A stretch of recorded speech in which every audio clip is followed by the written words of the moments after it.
नागपूर जिल्ह्यातील सावनेर पंचायत समिती समोर गेल्या अनेक वर्षांपासून ईश्वरभाऊ गायकवाड यांचा चहाचा ठेला होता।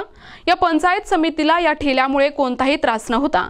मात्र सावनेर नगर परिषदेचे राजकारणी, अधिकारी आणि कर्मचारी यांनी स्थानिक लोकांना हाताशी धरून वेळोवेळी अतिक्रमण आणले आणि त्यांचे चहाचे दुकान जेसीबीने अंदाजे 3 ते 4 वेळा काढून टाकले आणि तडजोड केली।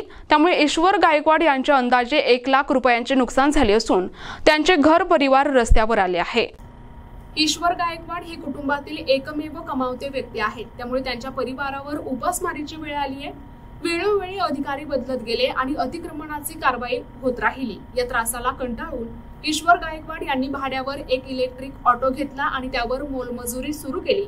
तरी देखील त्यांच्या परिवाराला पुरेसा आधार मिळत नाही। त्यामुळे आता स्थानिक नगर परिषदेच्या शाळेखालील जागेवर एक भव्य मोठे कॉम्प्लेक्स तयार करून त्यामध्ये सर्व बेरोजगार गरीब दुकानदारांना प्रत्येकी एक रूम देण्यात यावी अशी मागणी होत आहे। त्यामध्ये ईश्वर गायकवाड यांच्या या दुकानदाराला एक रूम देण्यात यावी अशी त्यांच्या कुटुंबाकडून मागणी करण्यात येत आहे।